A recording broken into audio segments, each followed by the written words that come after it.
أعوذ بالله من الشيطان الرجيم بسم الله الرحمن الرحيم كذبت عاد المرسلين إذ قال لهم أخوهم هود ألا تتقون صدق الله العظيم۔ آیت نمبر 124 اور 125 آپ کے سامنے پڑھی گئی سورۃ الشعراء کی۔ اس سے پہلے ہم حضرت نوح علیہ السلام کی قوم کا تذکرہ جو ہے پڑھ چکے اور ان کی ہلاکت کی داستان ہم نے سنی۔ اب قوم نوح کے بعد آج ہم قوم عاد کا تذکرہ پڑھیں گے انشاءاللہ۔ اللہ کا ارشاد ہوتا ہے کذبت جھٹلایا عاد نے المرسلین رسولوں کو، قوم عاد نے بھی اللہ کے رسولوں کو جھٹلایا۔ وہی الفاظ جس طرح اب تک ہم پڑھتے آئے ہیں، فلاں فلاں فلاں قوم نے رسولوں کو جھٹلایا اپنے رسول کو، لیکن ایک رسول کو جھٹلانا گویا سارے رسولوں کو جھٹلانا ہے۔ تو فرمایا عاد نے بھی اپنے رسولوں کو جھٹلایا، قوم عاد نے۔ اذ قال لهم اخوهم، جب کہا ان سے اخوهم ان کے بھائی، ہود حضرت ہود علیہ السلام نے، الا تتقون کیا تم ڈرتے نہیں؟ حضرت ہود علیہ السلام قوم عاد کی طرف بھیجے گئے تھے، انہیں ان سے کہا کیا تم ڈرتے نہیں؟ وہی الفاظ آپ یہاں سے اندازہ کر سکتے ہیں کہ ہر نبی کی دعوت جو تھی وہ یہی تھی، یہی الفاظ استعمال ہوئے۔ کیا تم ڈرتے نہیں اللہ سے، اللہ کی نافرمانی کے نتیجے میں جو تم پر عذاب آ سکتا ہے، کیا تم اس سے ڈرتے نہیں؟ تو اس سے پہلے کہ ہم تذکرہ پڑھیں کہ حضرت ہود علیہ السلام نے کیا خطاب کیا اپنی قوم کو، جو اس میں ہم پڑھیں گے انشاءاللہ، جو خطاب انہوں نے کیا ہے، اس سے پہلے تھوڑا سا آپ کے ذہن میں رہے کہ قوم عاد جو تھی یہ حضرت عیسیٰ علیہ السلام سے 2500 سال پرانا یہ قصہ ہے، واقعہ ہے 2500 سال پہلے، اور ان کا علاقہ احقاف ہے۔ احقاف حضرموت کے قریب اور ریت کے ٹیلے ہیں، وہی ان کا ٹھکانہ ہے، وہاں پہ یہ قوم رہتی تھی۔ تو اور یہ بھی ذہن میں رہے کہ یہ قوم جو ہے حضرت نوح علیہ السلام کے بعد جو معروف یا مشہور قوم ہے وہ یہی ہے۔ نوح علیہ السلام کے بعد یہی قوم آتی ہے، قوم عاد۔ اور یہ قوم جو تھی، چند باتیں اس سلسلے میں بھی ذہن میں رہیں، یہ اللہ کو ماننے والی قوم تھی، لیکن اس کے ساتھ اوروں کے لیے اور بھی معبود بنا رکھی تھی۔ اس نے اپنے نبی سے کہا کیا ہم بس صرف ایک خدا کی عبادت کریں، اور جو ہمارے باپ دادا اس کے علاوہ اوروں کو بھی پوجتے ہیں، کیا ہم ان کی عبادت نہ کریں، ان کو نہ پوجیں؟ دوسری چیز جو ان کا اندر تھی کہ یہ بڑے طاقتور تھے، بڑی ہی مضبوط تھے، یہ جو قرآن پاک میں اللہ تعالیٰ نے فرمایا، ایک اور جگہ فرمایا ہے الم تر کیف فعل ربک بعاد ارم ذات العماد التی لم یخلق مثلها فی البلاد۔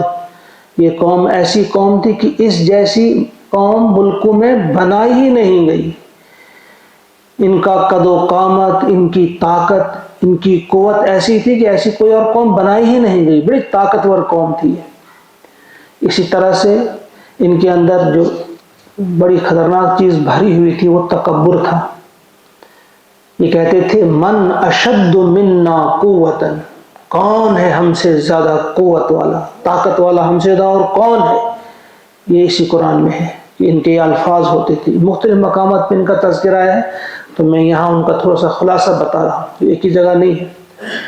پھر دوسری چیز اس کے علاوہ ان کے اندر کیا تھا، ایک تکبر تھا، گھمنڈ تھا، اور پھر یہ جب کسی پر ہاتھ اٹھاتے تھے تو بڑے خطرناک طریقے سے اٹھاتے تھے، بڑی بلند عمارتیں یہ بناتے تھے۔ سیاسی طور ان کا یہ تھا کہ کچھ بڑے لوگ جو تھے، جبار قسم کے لوگ جو تھے، انہی کے ہاتھ میں سب تھا، ان کے سامنے کوئی آنکھ مارنے کی کوشش نہیں کر سکتا تھا، کوئی ان کی ٹکر کا تھا نہیں، اور وہ خطرناک تھے، چند ان کے ہاتھ میں تھے۔ اور مذہبی اعتبار سے ابھی میں نے بتایا کہ خدا کو مانتے تھے، لیکن خدا کے علاوہ اوروں کو بھی یہ مانتے تھے، اوروں کی بھی کچھ عبادت یہ کرتے تھے۔ تو یہ ذہن میں رہے۔ اب ہم پڑھیں گے کہ ہود علیہ السلام نے اپنی قوم کو کس طرح سے سمجھایا اور کیا باتیں سمجھائیں۔ پہلی بات یہ، اللہ تعالیٰ نے کہا کہ ان کا بھائی یعنی قوم عاد انہی میں سے تھا، ان کا بھائی تھا۔ وہ یہ ایک انسان تھا جو سب سے بڑا اعتراض ہوا کرتا تھا ہر قوم کا کہ بھئی یہ کیسا نبی ہے، یہ کھاتا پیتا ہے، ہماری طرح سے بازار میں چلتا ہے۔ تو یہ کہا گیا کہ نہیں، جس طرح تم چلتے ہو یہ بھی چلے گا، تمہارا ہی تو بھائی ہے۔ جس طرح تم کھاتے ہو یہ بھی کھائے گا، جس طرح سے تم سوتے ہو یہ بھی سوئے گا۔ تو فرمایا کہ ان کا بھائی ہود ان کی طرف جب بھیجا گیا تو اس نے کیا کہا ان سے؟ پہلی چیز، انی لکم رسول امین، یہی الفاظ جو پہلے نبیوں نے کہے، میں ہوں تمہاری طرف، انی بے شک میں، لکم تمہاری طرف یا تمہارے لیے، رسول ایک رسول ہوں، امین امانت دار رسول۔ گویا ایک سمجھایا انہوں نے کہ بھئی تمہیں ہو کیا گیا، کل تک تم مجھے امین کہتے تھے، صادق کہتے تھے، سچا کہتے تھے، میرے اخلاق کی بلندی کے قائل تھے، تو راتوں رات میں ایسا کیا بدل گیا کہ آج تم مجھے جھوٹا کہتے ہو، آج تم میری بات کو مانتے ہی نہیں، مجھے جھٹلا رہے ہو، یہ کیا ہو گیا؟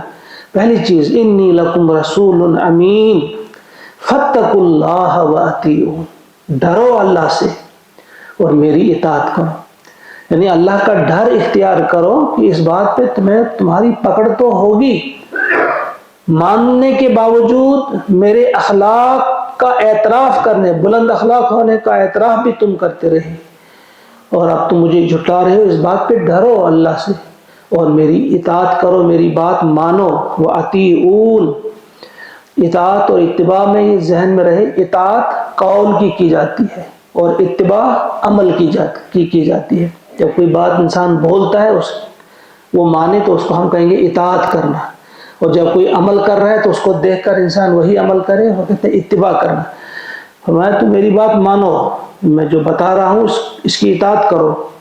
پھر وما اسألکم علیہ من اجر، وہی بات پھر وما اسألکم، نہیں مانگتا ہوں میں تم سے، علیہ اس بات پر، جو بات میں تمہیں سمجھا رہا ہوں اس بات پہ میں نہیں مانگتا تم سے، من اجر، کوئی اجر، میں اس کا صلہ تم سے نہیں مانگتا، میں اس کی تنخواہ، میں اس کی فیس تم سے نہیں مانگتا۔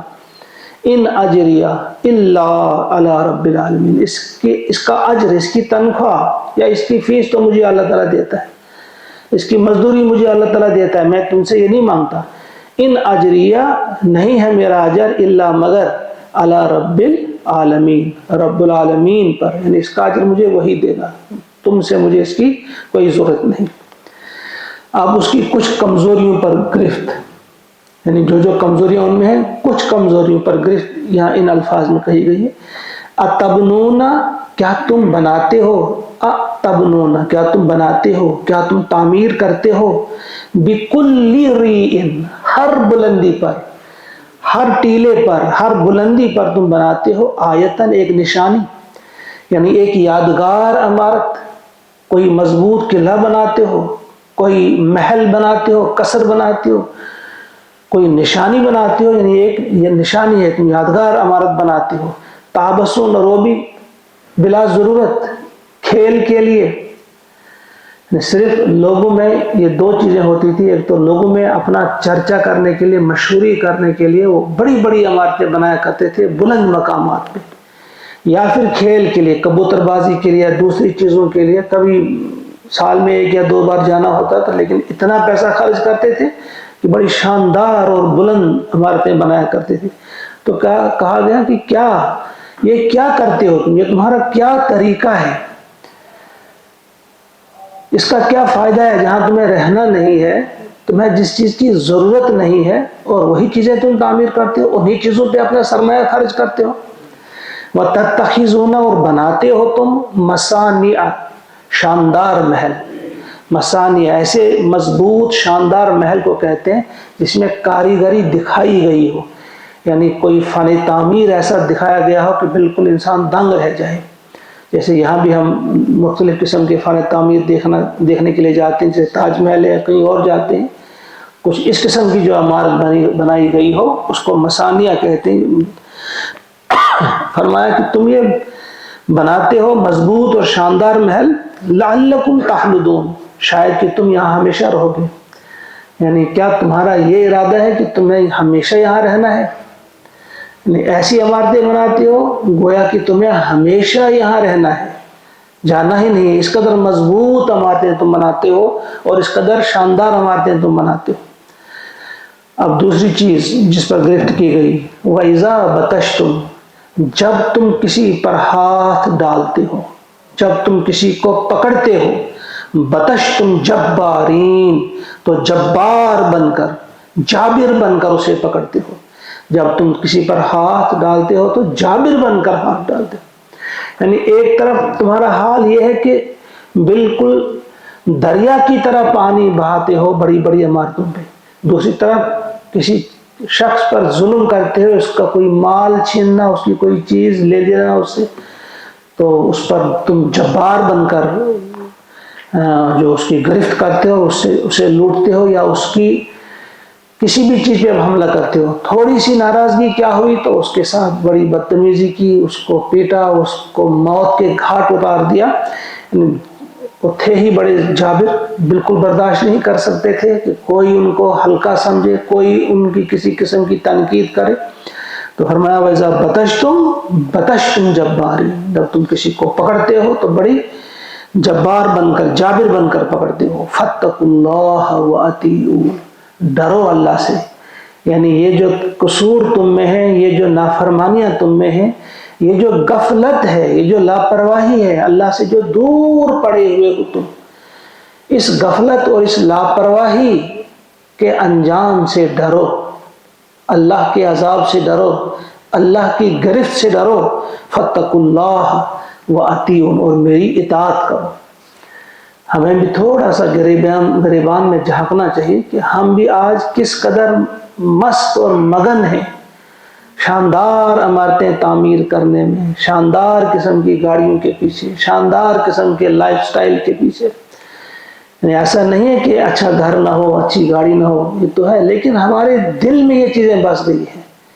ہم کچھ بھی 100 2 سال 3 سال گزر گئے تو اپنے ہی مکان سے ہم ہوتا جاتے ہیں، اب اس کی ڈیزائن میں تھوڑی سی تبدیلی کر لیتے ہیں. گاڑی 2 سال کے بعد 3 سال کے بعد نہیں، اب اس سے ذرا بڑھیا گاڑی لیں. یعنی یہاں دیکھنا ہمیں کہ ضرورت کے لیے نہیں بلکہ اپنی شوکت دکھانے کے لیے، اپنی کسی دلی خواہش کو پورا کرنے کے لیے یا اپنی بڑائی کو ظاہر کرنے کے لیے، دوسروں پر اپنی دھاک بٹھانے کے لیے ہم اس قسم کی چیزیں کرتے ہیں. ان سے ہمیں پرہیز کرنا چاہیے. فَاتَّقُوا اللَّهَ وَأَطِيعُونِ وَاتَّقُوا الَّذِي، ڈرو تم اس سے جس نے امدکم، جس نے تمہاری مدد کی، بما تعلمون، ان چیزوں کے ذریعے جنہیں تم جانتے ہو. یعنی اللہ تعالیٰ نے تمہاری مدد کی ہے، اس اللہ سے ڈرو. وہ اگر اس نے تمہیں کوئی انعام دیا، تمہیں کوئی نعمت دی، اس پر تم سے پوچھا بھی جائے گا، تم سے سوال بھی ہوگا. ڈرو اس سے. کیا مدد کی تمہاری یا کیا کیا تمہیں دیا؟ امدکم بانعام وبنین، تمہاری مدد کی انعام کے ذریعے، مویشیوں کے ذریعے. مویشی دیے تمہیں، جانور دیے اس نے تمہیں. وبنین، اور بیٹے دیے.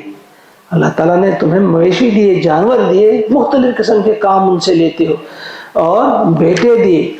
وجنات وعیون، تمہیں باغات دیے اور چشمے دیے. انی اخاف علیکم، انی اخاف، بے شک میں ڈرتا ہوں، مجھے اندیشہ ہے، علیکم تم پر، عذاب یوم عظیم، اس بڑے دن کے عذاب کا. یعنی مجھے اندیشہ ہے تمہاری یہ روش دیکھ کر، جس طرح سے تم اللہ سے دور ہو، اللہ کے ساتھ اوروں کی بندگی کرتے ہو، اور اللہ تعالیٰ کی راہ کی طرف اللہ کے نبی سے دور ہو رہے ہو، اس کی بات تم ماننے کے لیے تیار نہیں ہو، تو مجھے اندیشہ ہے اس بڑے دن کے عذاب کا، کہ کہیں تم پر وہ بڑے دن کا عذاب نہ آئے۔ یہ بڑے دن کا عذاب کیا ہے؟ مفسرین نے لکھا ایک تو یہ بھی ہو سکتا ہے جس دن ان پر عذاب آیا، وہ جو 7 لیال و 8 ایام جو ہے نا، جب اس قوم پر عذاب آیا، 7 راتیں اور 8 دن مسلسل جو ان پر آندھی بھیجی، وہ عذاب، تو اس عذاب یہ بھی ہو سکتا ہے، یا پھر قیامت کا جو عذاب ہے اس کا بھی تذکرہ ہو سکتا ہے، اس کی طرف بھی اشارہ ہو سکتا ہے، یا پھر دونوں، یعنی یہ بھی اور وہ بھی، تینوں قسم کے اس سے مراد ہو سکتے ہیں۔ فرمایا مجھے اندیشہ ہے تم پر اس بڑے دن کے عذاب کا۔ اب اس کے جواب میں ہی جو تقریر کی، اب یہ سمجھایا انہیں ٹھیک طرح سے اپنے نبی نے، ہود علیہ السلام نے۔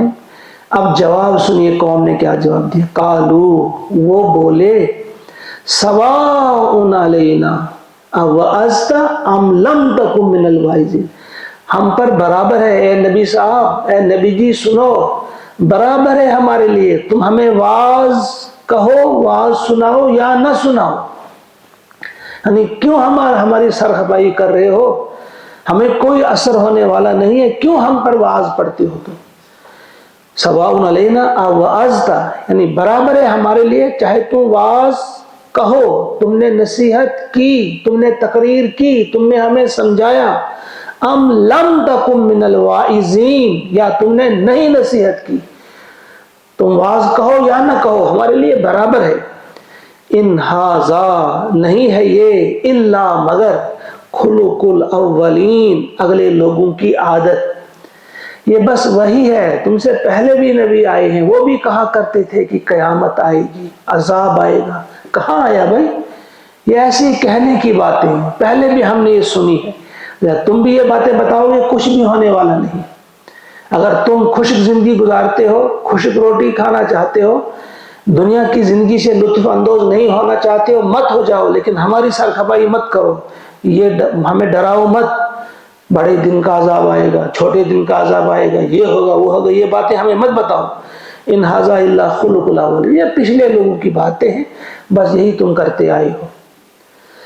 وما نحن بمعذبین، ہم پر کوئی عذاب نہیں آنے والا، وما نحن، اور نہیں ہے ہم، بمعذبین، عذاب دیے جانے والے، یعنی ہم پر کوئی عذاب نہیں آئے گا، یہ باتیں بند کرو۔ فکذبوہ، فرمایا اللہ نے اس طرح سے انہوں نے جھٹلایا اسے، قوم نے جھٹلایا ہود علیہ السلام کو، فاہلکناہم، تو ہم نے انہیں ہلاک کر کے رکھ دیا۔ یہاں وہ تفصیل نہیں ہے کیسی ہلاک کر دیا، وہ دوسری جگہ پہ ہے، کس طرح سے جب وہ آندھی آئی، جب آندھی آ رہی تھی وہ سمجھے خوشیاں منا رہے تھے، ناچ رہے تھے کہ بس اب بارش آنے والی ہے، اب ٹھنڈی ہوا چل رہی ہے، بس یہ بتا رہی نشانی ہے بارش آنے والی، ان کی پتہ نہیں تھا کہ یہ بارش نہیں ہے، یہ خطرناک قسم کا عذاب ہے۔ ایسی آندھی چلی مسلسل 7 رات اور 8 دن، ایسی آندھی چلی کہ سب کو ڈھیر کر دیا، اس آندھی نے سب کو گرا دیا۔ کس طرح سے گرے ہوئے تھے اس کی تفصیل بھی بتائی ہے، جیسے بڑے بڑے درخت کاٹے ہوئے ہوتے، لمبے تھے نا وہ، جیسے وہ کاٹے گئے ہوں، بڑے بڑے لمبے لمبے درختوں کے تنے جیسے ہوں، گر پڑے، تو بالکل مٹا کے رکھ دیا، ایک کو بھی نہیں رکھا اس کام میں۔ فَكَذَّبُوهُ فَأَهْلَكْنَاهُ، اور وہ آندھی بھی ایسی تھی جس میں آواز بھی تھی، شور بھی تھا، یعنی خوف بھی تھا اس میں۔ فَكَذَّبُوهُ فَأَهْلَكْنَاهُمْ إِنَّ فِي ذَلِكَ لَآيَةً، اس میں ہے نشانی۔ یہ واقعہ بتانے کے بعد پیارے نبی صلی اللہ علیہ وسلم سے فرمایا جاتا ہے، آپ بتاؤ ان کو کہ تم نشانی ڈھونڈتے ہو، معجزے ڈھونڈتے ہو، اس میں نشانی ہے، جانتے ہو تم سے دور بھی وہ علاقہ نہیں ہے، پتہ ہے تمہیں قوم عاد پر عذاب آیا ہے، تو اس میں نشانی ہے، اس سے تم سبق حاصل کرو۔ مگر ساتھ ہی بتایا وما کان اکثرهم مومنین، لیکن اکثر ان میں سے ماننے والے نہیں ہیں۔ بتاؤ آپ انہیں، مگر اکثریت ان کی ایسی ہے جو ماننے والی نہیں، ایمان نہیں لائیں گے۔ وَإِنَّ رَبَّكَ لَهُوَ الْعَزِيزُ الرَّحِيمُ، برابر وہی الفاظ پھر، اور بے شک تمہارا رب جو ہے لہو العزیز، وہی ہے العزیز، پوری طاقت والا، غالب ہے، وہ انتقام لینے کی طاقت رکھتا ہے، الرحیم اور نہایت مہربان ہے۔ یہ آیت نمبر 140 تک آج ہم نے مکمل کیا، 7 رکوع مکمل ہوئے، انشاءاللہ کل 8واں رکوع یہاں سے شروع ہوگا۔ اب قوم سمود کا تذکرہ ہم پڑھیں گے انشاءاللہ کل۔ اللہ سے دعا ہے کہ ہم سب کو توفیق عطا فرمائے کہ یہ جو آج قوم عاد کا واقعہ ہم نے پڑھا، تو اس واقعے سے عبرت حاصل کرنے، اس سے نصیحت حاصل کرنے کی اللہ تعالی ہمیں توفیق عطا فرمائے، اور ہمیں صحیح انداز فکر اللہ تعالیٰ عطا کرے، صحیح ڈھنگ سے سوچنے کی توفیق عطا فرمائے، اور اپنی زندگیوں میں تبدیلی لانے کی بھی توفیق عطا فرمائے ہمارے تعالیٰ۔ اللہم اجعل القرآن ربیع قلوبنا ونور ابصارنا وشفاء صدورنا وذهاب همومنا وغمومنا ربنا تقبل منا انك انت السميع العليم سبحان ربك رب العزة عما يصفون وسلام على المرسلين والحمد لله۔ السلام علیکم۔